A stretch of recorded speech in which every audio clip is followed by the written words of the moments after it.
बिस्मिल्लाहिर्रहमानिर्रहीम अस्सलाम वालेकुम। क्लास 7 का आज हमारा 17th लेक्चर है, जिसमें हम पेज नंबर 26 पे कल कुछ क्वेश्चन सॉल्व कर चुके थे। आगे आज हम कुछ प्रॉपर्टीज़ हैं जिनको स्टडी करेंगे। जी, पहली प्रॉपर्टी है एडिशन की। वो कहता है व्हेन टू और more rational numbers are added the sum is also a rational number. It means the rational number are close with respect to addition. मतलब क्या इस बात का, वो कहता है जब दो नंबर्स को ऐड किया जाए तो आंसर हमेशा एक रेशनल नंबर ही आता है।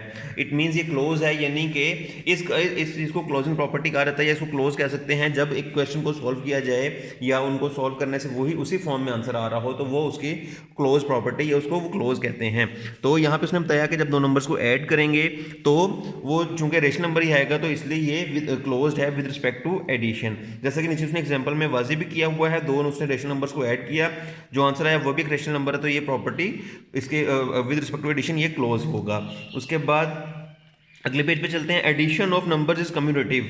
इस बात का क्या मतलब है? वो कहता है अगर दो नंबर्स को ऐड किया जाए, उनका जो आंसर आएगा वो सेम वही होगा अगर हम नंबर की तरतीब चेंज कर दें। जैसे आपके पास 2/3 और 4/5, इनको हमने ऐड किया, आंसर आया 22/15। अब मैं तरतीब चेंज करता हूँ, मैं करता हूँ 4/5 और 2/3, तो ये भी सम करने से एलसीएम लेने के बाद आंसर 22/15 ही आएगा, तो ये कम्यूटेटिव होगा।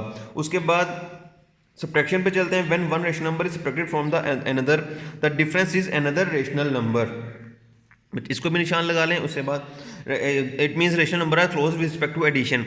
जैसे एडिशन करने पे सेम रेशनल नंबर आ रहा था, इस तरीके से अगर सब्ट्रैक्ट किया जाए तो भी आंसर एक रेशनल नंबर ही आता है, तो ये सब्ट्रैक्शन के हिसाब से भी क्लोज हो जाएगा। उसके बाद subtraction of rational number is not commutative. मतलब क्या इस बात का? वो कहता है कि अगर हम दो नंबर्स को सब्ट्रैक्ट करें और उसके बाद उनकी तरतीब चेंज करके दोबारा सब्ट्रैक्ट किया जाए तो आंसर डिफरेंट आएगा जब पहले केस में और दूसरे केस में। जैसा कि नीचे एग्जांपल में भी गिवन है, 5/7 और 3/14 इनको माइनस किया तो हमारा आंसर और आएगा। और अगर मैं इन दोनों को चेंज कर दूं, पहले 3/14 लिख लूँ और बाद में 5/7 लिख लें, तो आंसर डिफरेंट आएगा। तो ये कम्यूटेटिव नहीं होगा, आंसर सेम नहीं आएगा, तो फिर सब्ट्रैक्शन के केस में कम्यूटेटिव प्रॉपर्टी होल्ड नहीं करते। हम इसको एक दफ़ा पढ़ लेते हैं। Subtraction of rational number is not commutative if it means if A b belongs to Q, means अगर ए और बी रेशनल नंबर हो then a minus b is not equal to b minus a, means different results are obtained by changing the orders of the numbers in subtraction। क्या कह रहा है वो कि अगर वो कहता है दो रेशनल नंबर को सब्ट्रैक्ट किया जाए, उसके बाद तरतीब चेंज करके दोबारा सब्ट्रैक्ट किया जाए तो दोनों का आंसर डिफरेंट आएगा, सेम रिजल्ट निकलेगा, तो इसलिए इसके अंदर कम्यूटेटिव प्रॉपर्टी होल्ड नहीं करेगी। आगे चलते हैं। Additive identity. Additive inverse of 1/5 is 5। जी बच्चे, आगे आ गया है additive identity. The additive inverse of 1/5। बच्चे यहाँ पे थोड़ी सी करेक्शन कर लें, उन्होंने गलत लिखा हुआ है यहाँ पे। The additive inverse of 1/5 is -1/5। ये मल्टीप्लिकेटिव इनवर्स है, जब हम उसका रेसिप्रोकल ले लेते हैं। एडिटिव इनवर्स में उसका साइन चेंज किया जाता है, यहाँ पे इस बात का आप ख्याल रखेंगे। तो when a number is added to its additive inverse the answer is 0। अब चूंकि 1/5 और -1/5 को ऐड करेंगे तो आंसर 0 आएगा, तो इस केस में ये हमारी प्रॉपर्टी होल्ड करेगी। अब नीचे उसने एक्सप्लेन भी कर दिया है, या इसको आप ऐसे भी कह सकते हैं कि एडिटिव इनवर्स के अंदर अगर 0 ऐड किया जाए तो वो सॉरी एडिटिव आइडेंटिटी क्या होता है कि अगर 0 किसी नंबर में ऐड किया तो आंसर सेम रहता है, तो उसको हम एडिटिव आइडेंटिटी कहते हैं। एडिटिव इनवर्स क्या था? हमने उसका साइन चेंज करके फाइंड कर लिया। और एडिटिव आइडेंटिटी क्या होगा? ऐसा नंबर जिसको किसी रकम में ऐड किया जाए, किसी वैल्यू में ऐड किया जाए, तो आंसर पे कोई फर्क ना पड़े, वो वैसे का वैसे ही आ जाए, उसको हम एडिटिव आइडेंटिटी कहते हैं। अब हमारे पास 0 एक वाहिद ऐसा नंबर है जिसको हम ऐड करने से आंसर 0 फाइंड, यानी कि वो सेम टू सेम आंसर रहता है, कोई फर्क नहीं आता। जैसे अगर 10 के अंदर 0 ऐड किया जाए तो आंसर 10 ही आएगा, या 15 के अंदर 0 ऐड किया जाए तो आंसर 15 ही आएगा, तो इसको एडिटिव आइडेंटिटी कहा जाएगा। जी बच्चे, नेक्स्ट पेज पे चलते हैं। Rational numbers are associative with respect to addition, it means adding rational numbers in different combinations give the same result. कह रहा है कि एसोसिएटिव रेशनल नंबर जो है वो एसोसिएटिव प्रॉपर्टी होल्ड करते हैं। क्या मतलब है इस बात का? यानी अगर हम उनको एडिशन की तरतीब चेंज कर दे जाए तो वो स्टिल सेम आंसर देंगे। जैसा कि नीचे दिया भी हुआ है, हमारे पास 3 रेशनल नंबर्स हैं, 2/3, 4/5, 6/7। पहले इन दोनों को ऐड किया, उसके बाद 2/3 इसके अंदर ऐड किया। या अगर हम इस तरीके से करेंगे, 2/3 और 4/5 को ऐड करने के बाद उसमें 6/7 ऐड करें, तो तरतीब चेंज करने के बावजूद दोनों का आंसर नीचे देख सकते हो सेम आ रहा है, तो इसके ऊपर ये एसोसिएटिव प्रॉपर्टी होल्ड करेगी। नीचे आ जाते हैं मल्टीप्लिकेशन में, when two numbers are multiplied the product is a rational number. जिस तरीके से एडिशन था वैसे ही मल्टीप्लिकेशन है, वो कह रहा है कि अगर दो नंबर्स को मल्टीप्लाई किया जाए तो आंसर हमेशा एक रेशनल नंबर ही आता है। जैसा if A b belongs to Q means A b जो हमारे दो नंबर्स हैं वो अगर रेशनल नंबर हो तो ए बी यानी उनका प्रोडक्ट जो उनको मल्टीप्लाई करके आएगा वो भी एक रेशनल नंबर होगा। और नीचे उसने उसको एग्जाम्पल से वाज़ेह भी किया हुआ है, therefore rational number are closed with respect to multiplication, तो ये भी क्लोज्ड होंगे यानी ये भी इस प्रॉपर्टी को होल्ड करेंगे। उसके बाद नेक्स्ट पेज पे आ जाते हैं।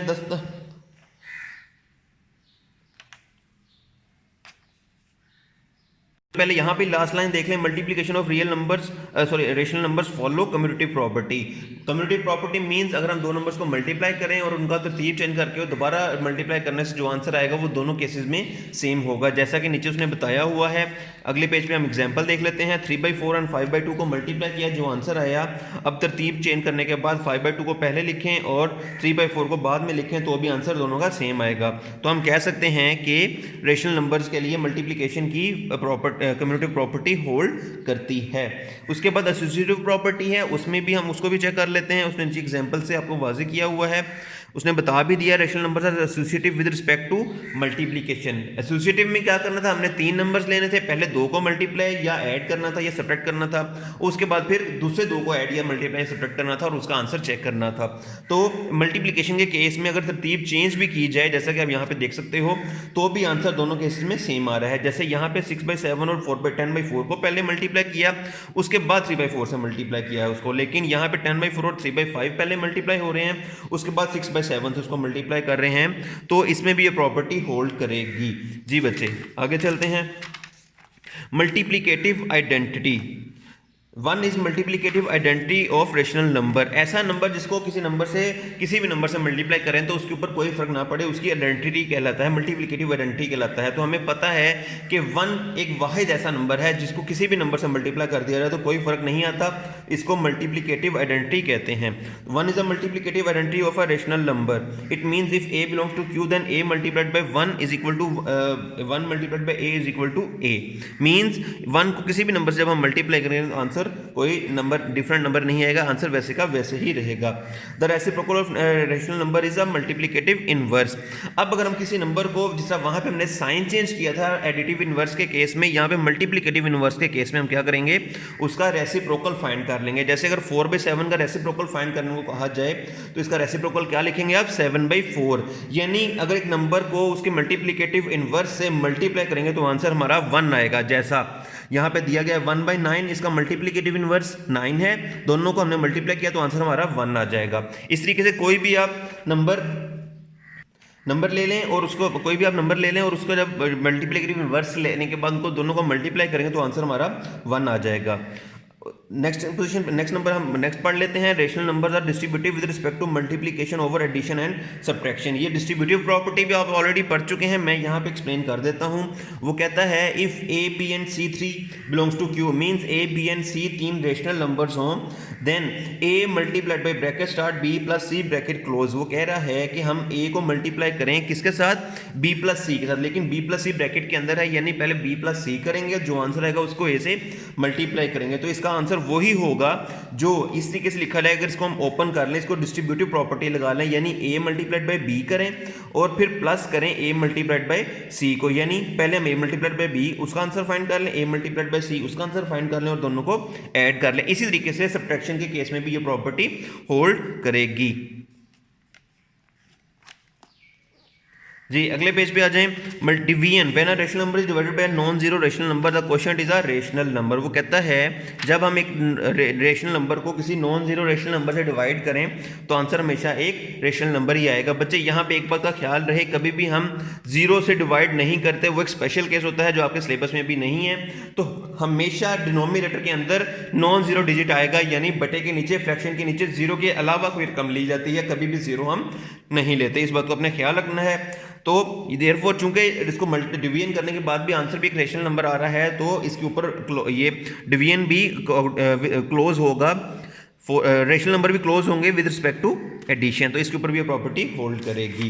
तो बच्चे यहाँ तक आपकी एक्सरसाइज ये कुछ प्रॉपर्टीज थी जो आपकी कंप्लीट हो गई हैं, होपफुली क्लियर हो गए होंगे। इनको अच्छे तरीके से याद करें, कल हम एक्सरसाइज स्टार्ट करेंगे। Thank you.